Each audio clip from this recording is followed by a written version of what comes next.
The equipment required is a board to work on, 2 bulldog clips to hold your leather cord in place, a spare piece of cord roughly 10 to 15 centimetres, some masking tape, a tape measure to measure your bracelet while you're working, a plastic bobbin to hold the beads once they're threaded,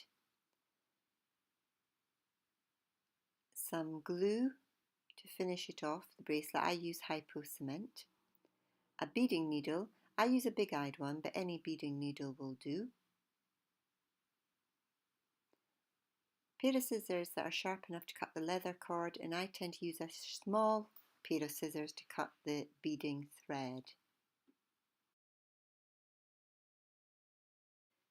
Materials required are 75 centimetres of leather cord, 1.5 metres of Eslon threading cord, a button with the holes big enough for the leather to fit through, and 40 beads of whatever type you want. Mine's are 4mm beads. Attach the spare bit of cord to the top of your board with the bulldog clip, leaving a loop. The loop is for the button to actually get tied into. So make sure that it's large enough for the button to fit. The leather cord needs to be threaded through the button and centered on the button. So I tend to use both ends at the same time and pull it through. That way you get it completely in the center of the cord. Then put the button through the loop that you created and attach the 2 other ends of the leather cord with the other bulldog clip to the bottom of the board so that your cord's nice and taut.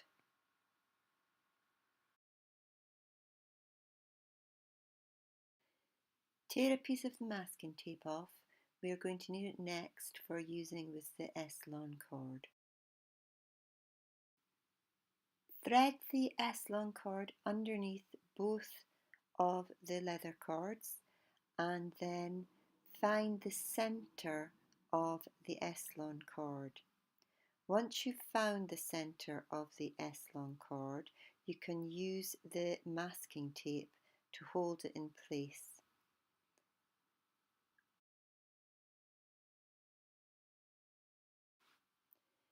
Using both ends of the Eslon cord, tie an overhand knot around the center leather core cords. Pull it tight and then remove the masking tape and then pull that cord that you've just created, that knotted cord, up underneath the metal button. If you know how to tie square knots, tie 4 square knots. Otherwise, follow these instructions. Take the right hand Eslon cord and thread it through the center of the leather cord and pull it to the right. Repeat this with the right cord 1 more time. Then take the left hand Eslon cord and thread it through the center of the leather cords and repeat it 1 more time. Repeat this process 2 more times. Tie another overhand knot and take the right cord through the center cords to the right twice and the left cord through the center cords to the left twice, finishing off with an overhand knot. So you'll have repeated this sequence of events, an overhand knot and the pulling the cords to the right and the left 3 times all together.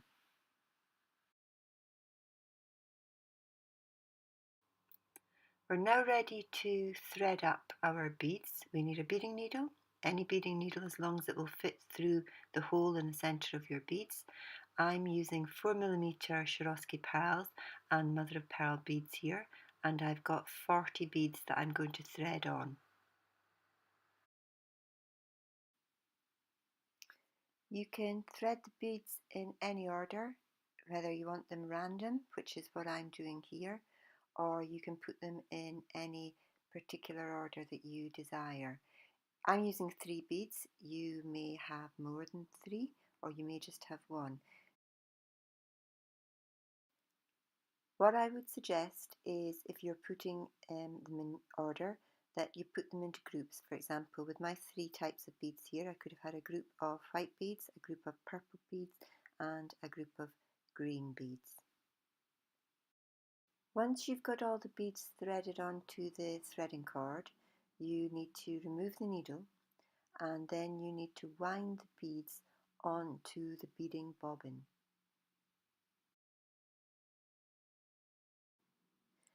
Leave a tail outside of the bobbin and wind about 3 times round with the thread, so that actually holds it in place. You can then start putting the beads on groups at a time and then winding the threads round, as is displayed in the video here.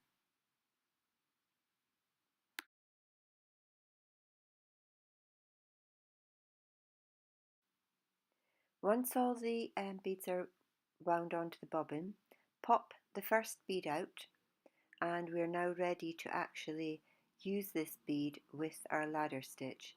We need to take the left hand cord and thread the beading needle with it. The bead that's already on the thread has been threaded from right to left. We're now threading from left to right, making sure we don't attach the cord onto the needle. And then we are going through the center of the leather cord towards the right hand side. So the bead sits now in the center of the cord. We now then have to take the bobbin and put it through the center of the cords to the left, and then we can use both cords to place our bead in the center of the leather cord. It should sit quite nicely. The first one can be a little bit tricky. Then pop the next bead out of the bobbin, and this time this bead is from left to right, so we are threading with our needle from right to left. It can be sometimes tricky getting these through. Just be careful again that you don't catch the thread with the needle.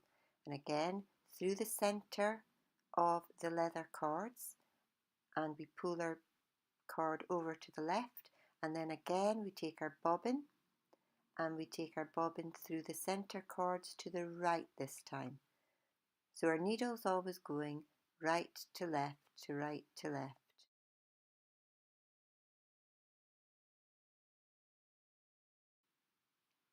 We continue threading our beads this way, and every time that we have the bead settled in the center, we pull the cords quite firmly to settle that bead at the top. And once we've got a few settled in position, we can use our fingers to roll the beads. So we pull the beads, there we go, I'm rolling them there. We pull the cords and we can roll the beads with our finger. I tend to roll the beads every time that I actually have them threaded. So every bead that I thread, I do tend to roll, because it manages to tighten the beads up and gives you a nice uniform finish to your bracelet, rather than your bracelet looking a little bit saggy. You can see here that my needle has actually gone through the cord. This is what I'm saying, you've got to be careful not catching the cord.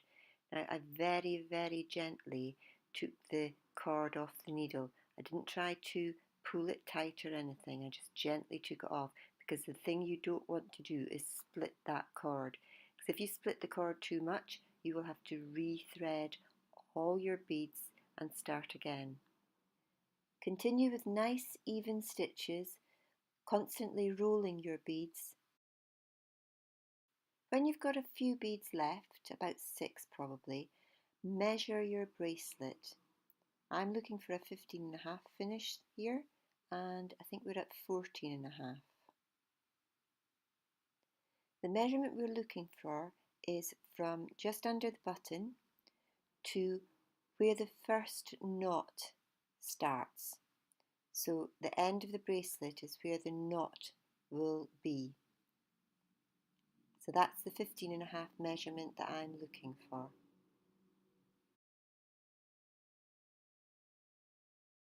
When you get to the length that you wish your bracelet to be, there may be some beads left. That's okay because everybody's wrist size is different and the beads that you're using might be a different measurement size too. Take any beads that are left out of your bobbin and unwind the thread from your bobbin. Then take your thread from the needle so that you've got your two threads with nothing attached to them.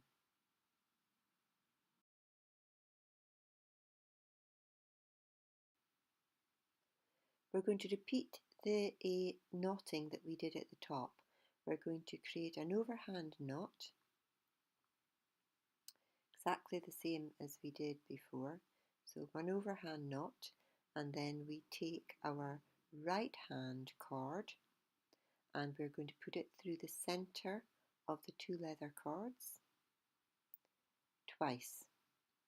So once to the right and twice to the right, and then we pull it. There we go, and we can then pull it taut. Again with the left cord the same, once to the left and then another time to the left, and we pull that taut too.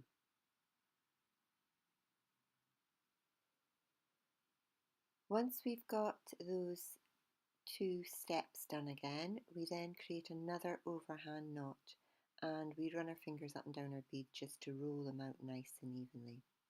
We then repeat the steps going through to the right and through to the left 2 more times.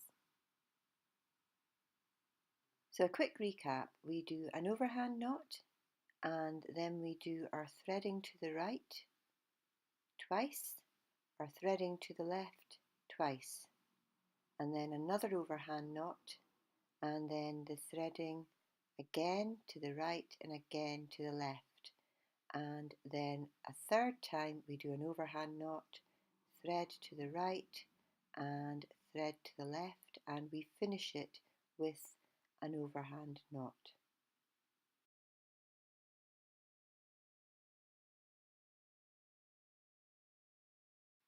To secure these knots we use our glue.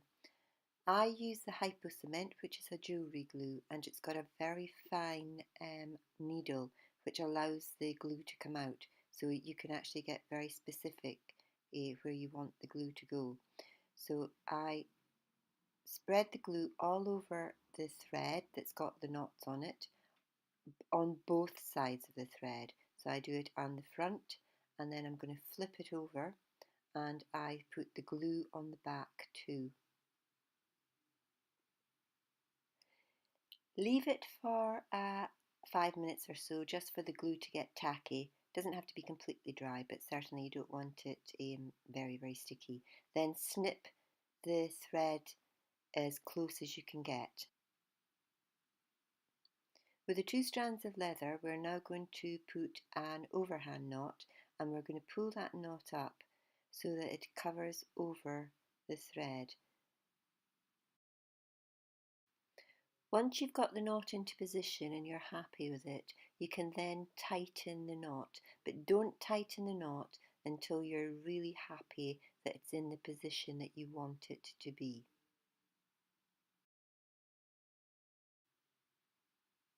You're going to make a second overhand knot down from the first overhand knot, and the space between the 2 knots should be the same size as your button, because the opening is the space that your button has to actually fit through. So make sure that your button fits through this opening before you tighten this second knot. Only once you're very confident that the button will actually fit through, and don't make it too big out opening either, because then it makes the bracelet slack. But once you're confident, you can then tighten the knot.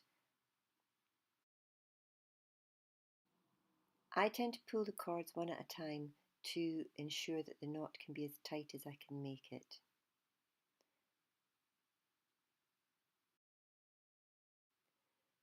When I'm making bracelets, I always add 2 fastenings to my bracelets because I don't know the size of people's wrists and I tend to make them for a standard size.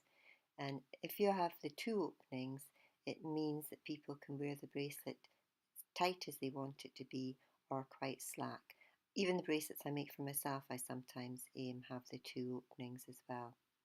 Again, that third knot, if you choose to make them, make it as tight as you can as well.